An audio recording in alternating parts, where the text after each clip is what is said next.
Assalamualaikum warahmatullahi wabarakatuh. Salam sehat dan tetap semangat belajar ya. Selamat berjumpa kembali di channel ini. Materi belajar kita kali ini adalah majas. Bagi kalian yang belum subscribe, silakan subscribe dan aktifkan tombol loncengnya agar kalian mendapat notifikasi video terbaru dari channel ini. Jangan lupa share ke teman kalian ya. Semoga channel ini bermanfaat dan bisa berkembang dalam menyediakan materi belajar mata pelajaran bahasa Indonesia. Selamat menyaksikan dan selamat belajar. Menurut Kamus Besar Bahasa Indonesia atau KBBI, majas adalah cara melukiskan sesuatu dengan jalan menyamakannya dengan sesuatu yang lain atau dalam bentuk kiasan. Ada 4 jenis majas yang harus kalian pahami. Jenis majas yang pertama adalah majas perbandingan. Kemudian jenis majas yang kedua adalah majas pertentangan. Lalu jenis majas yang ketiga adalah majas penegasan. Dan jenis majas yang keempat adalah majas sindiran. Berikut akan dijelaskan secara rinci pengertian dan contoh dari jenis-jenis majas tersebut. Silakan disimak ya. Majas perbandingan yang pertama adalah hiperbola. Majas hiperbola digunakan untuk mengungkapkan sesuatu dengan cara yang berlebihan, bahkan sering tidak masuk akal. Contoh dalam kalimat, kakak membanting tulang demi menghidupi keluarganya. Nah, kalian cermati kata-kata yang digarisbawahi. Itulah yang menunjukkan bahwa kalimat tersebut menggunakan majas hiperbola. Majas perbandingan yang kedua adalah personifikasi. Majas personifikasi adalah majas yang melukiskan suatu benda dengan memberikan sifat-sifat manusia kepada benda-benda mati, sehingga seolah-olah memiliki sifat seperti manusia. Contoh dalam kalimat, rimbunan bambu itu berbisik saat terempas angin. Cermati kata yang digarisbawahi ya. Kalimat tersebut menggunakan majas personifikasi. Majas perbandingan yang ketiga adalah metafora. Majas yang melukiskan sesuatu dengan perbandingan langsung dan tepat atas dasar sifat yang sama atau hampir sama. Contoh dalam kalimat, Raja Siang telah pergi ke peraduannya. Makna Raja Siang adalah matahari. Lalu dalam kalimat, Dewi Malam telah keluar dari balik awan. Makna Dewi Malam adalah bulan. Kedua kalimat tersebut menggunakan majas metafora. Majas perbandingan yang keempat adalah eufemisme. Majas yang melukiskan sesuatu dengan kata-kata yang lebih halus untuk menggantikan kata-kata yang kurang baik. Contoh dalam kalimat, tunanetra itu berjalan menggunakan tongkat. Makna tunanetra adalah buta. Majas perbandingan yang kelima adalah litotes. Majas yang melukiskan keadaan dengan kata-kata yang berlawanan artinya dengan kenyataan yang sebenarnya untuk merendahkan diri. Contoh dalam kalimat, silakan mampir ke gubuk kami yang sederhana ini. Makna kata gubuk adalah rumah. Majas perbandingan yang keenam adalah metonimia. Majas yang melukiskan sesuatu dengan menggunakan sebutan atau merek atau nama suatu barang. Contoh dalam kalimat, dia kemarin memakai Fiat, sekarang naik Kijang. Kata yang digarisbawahi merupakan merek sebuah mobil. Majas perbandingan yang ketujuh adalah antonomasia. Majas yang melukiskan sesuatu dengan menyebutkan nama lain terhadap seseorang berdasarkan ciri atau sifat yang menonjol yang dimilikinya. Contohnya, si jangkung, si cantik, si tampan. Majas perbandingan yang kedelapan adalah sinekdok. Majas sinekdok terbagi lagi menjadi dua. Majas sinekdok yang pertama adalah pars pro toto. Majas yang menggunakan kata untuk melukiskan sebagian, tetapi yang dimaksud adalah seluruhnya. Contoh dalam kalimat, dia mempunyai 5 ekor kuda. Majas sinekdok yang kedua adalah totem pro parte. Majas yang menggunakan kata untuk melukiskan keseluruhan, tetapi yang dimaksud adalah sebagian. Contoh dalam kalimat, kaum wanita memperingati Hari Kartini. Majas perbandingan yang kesembilan adalah alegori.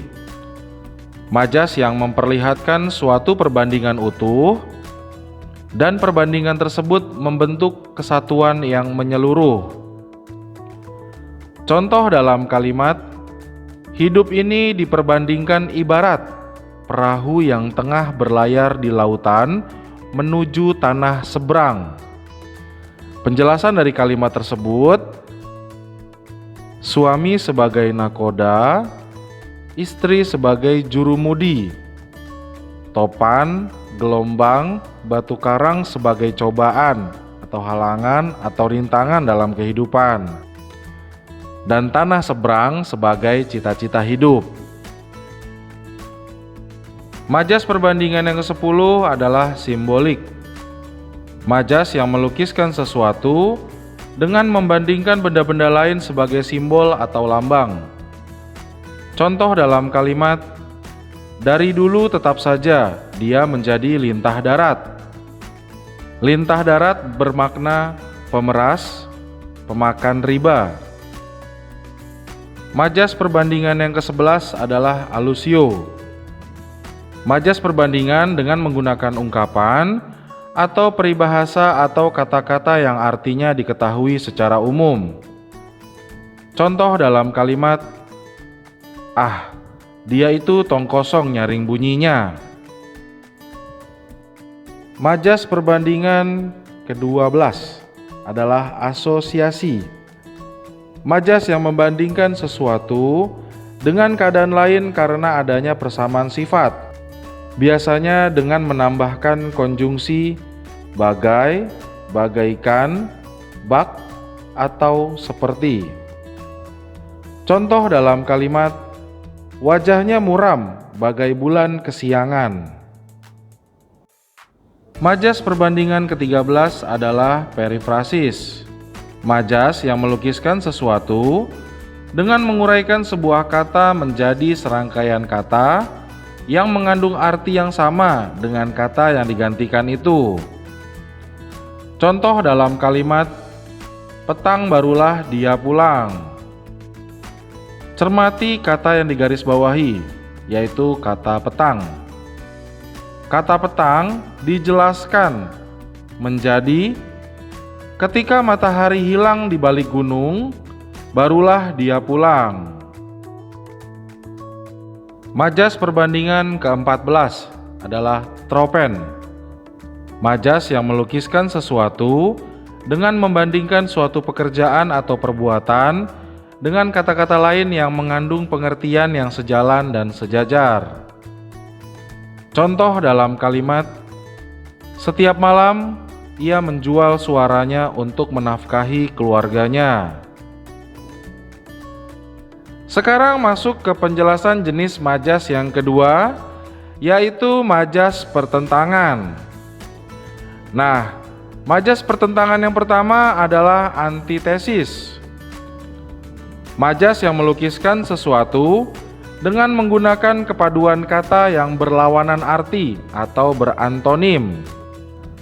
Contoh dalam kalimat, Cantik atau tidak, kaya atau miskin, bukanlah suatu ukuran nilai seorang wanita. Yang terpenting, dia cerdas. Majas pertentangan yang kedua adalah paradoks.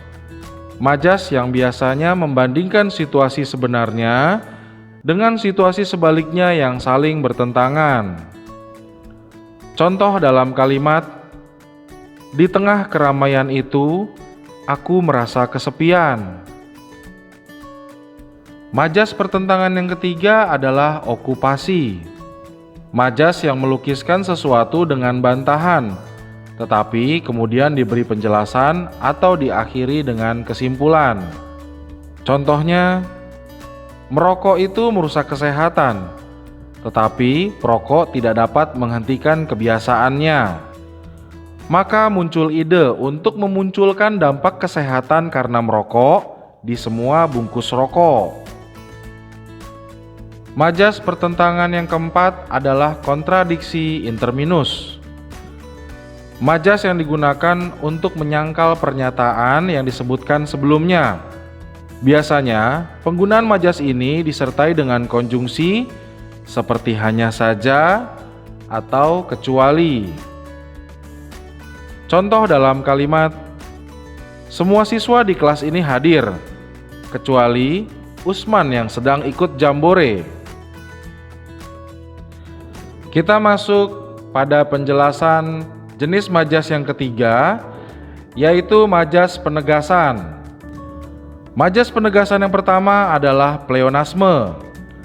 Majas yang menggunakan kata-kata dengan makna sama, terkesan tidak efektif, tetapi disengaja untuk menegaskan sesuatu.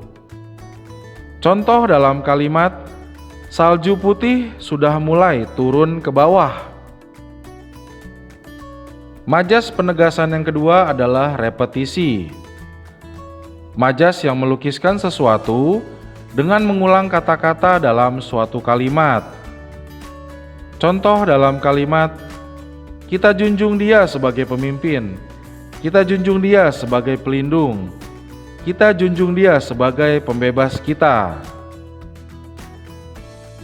Majas penegasan yang ketiga adalah paralelisme. Majas yang mengulang-ulang sebuah kata untuk menegaskan makna kata tersebut dalam beberapa definisi yang berbeda. Biasanya jenis majas ini digunakan pada sebuah puisi. Nah, majas paralelisme terbagi menjadi dua ya. Yang pertama adalah anafora. Kata atau frase yang diulang terletak di awal kalimat. Contohnya, kalaulah diam, malam yang kelam. Kalaulah tenang, sawah yang lapang. Kalaulah lelap, orang di lawang. Kemudian majas yang kedua adalah epifora. Kata atau frase yang diulang terletak di akhir kalimat.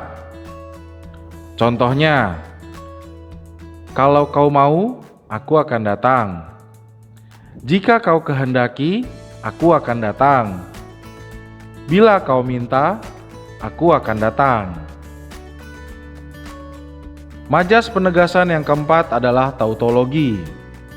Majas yang mengulang kata yang bersinonim untuk menegaskan suatu kondisi atau maksud tertentu.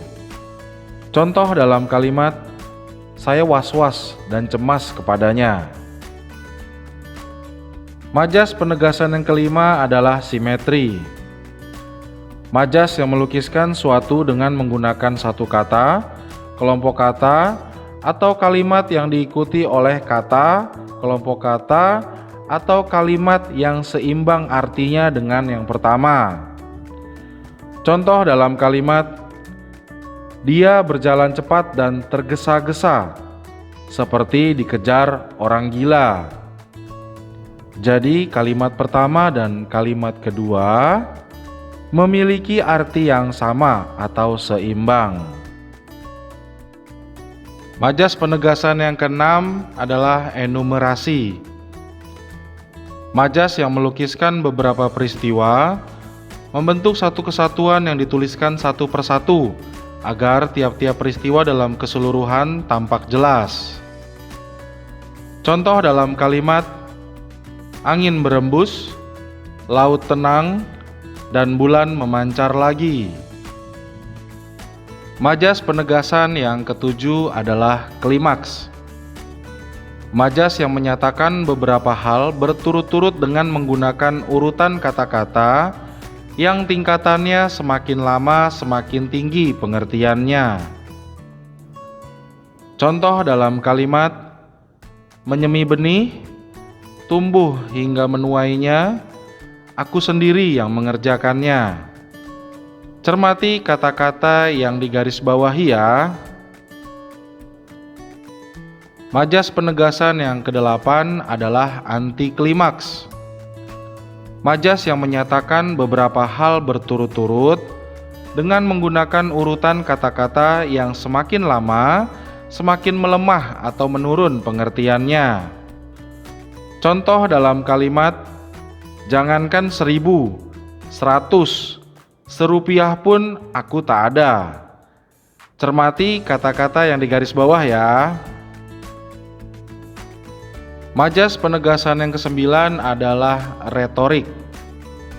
Majas penegasan dengan menggunakan kalimat tanya yang sebenarnya tidak memerlukan jawaban karena hanya berfungsi menegaskan. Contoh dalam kalimat apa yang kamu rasakan saat jatuh kemarin? Sakit? Majas penegasan yang ke-10 adalah koreksio. Majas yang menggunakan perbaikan atau mengoreksi kembali kata-kata yang salah diucapkan, baik disengaja maupun tidak. Contoh dalam kalimat, hari ini sakit ingatan. Maaf, sakit kepala maksudku. Majas penegasan yang ke-11 adalah asidenton. Majas yang menyebutkan beberapa benda, hal atau keadaan secara berturut-turut tanpa konjungsi. Contoh dalam kalimat kemeja, sepatu, tas dibelinya di toko itu. Majas penegasan yang ke-12 adalah polisidenton. Majas yang menyebutkan beberapa benda, hal atau keadaan secara berturut-turut dengan menggunakan konjungsi. Contoh dalam kalimat dia tidak tahu, tetapi tetap saja terus ditanya. Akibatnya dia menjadi marah-marah. Dalam kalimat tersebut digunakan konjungsi tetapi dan akibatnya. Majas penegasan yang ke-13 adalah ekslamasio. Majas yang memakai kata seru atau eksklamasi sebagai penegas. Contoh dalam kalimat Amboi, indahnya pemandangan ini. Majas penegasan yang ke-14 adalah praeterito.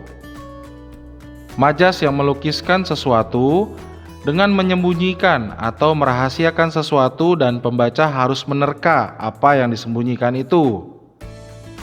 Contoh dalam kalimat tidak perlu kau sebut namanya, aku sudah tahu siapa penyebab kegaduhan ini. Majas penegasan yang ke-15 adalah interupsi. Majas yang menggunakan kata-kata atau bagian kalimat yang disisipkan di antara kalimat pokok guna lebih menjelaskan dan menekankan bagian kalimat sebelumnya. Contoh dalam kalimat aku, orang yang 10 tahun di sini, belum pernah dinaikkan pangkatnya. Nah, cermati bagian kalimat yang digarisbawahi. Bagian kalimat tersebut menjelaskan tentang aku. Terakhir kita masuk pada penjelasan jenis majas yang keempat, yakni majas sindiran. Majas sindiran yang pertama adalah ironi. Majas yang umumnya menggunakan kata kiasan dengan makna yang bertentangan dengan keadaan sebenarnya. Contoh dalam kalimat, "Sopan sekali pakaian yang kamu kenakan, hingga aku juga merasa malu melihatnya." Majas sindiran yang kedua adalah sinisme. Majas yang digunakan untuk memberi sindiran secara langsung kepada orang lain. Contoh dalam kalimat, "Percuma saja sekolah tinggi jika tidak serius belajar." Dan majas sindiran yang ketiga adalah sarkasme. Majas yang menggunakan kata-kata berkonotasi kasar untuk memberikan sindiran kepada orang lain. Contoh dalam kalimat, "Dasar tidak becus, kalau tidak bisa kerja, lalu apa yang bisa kau lakukan?"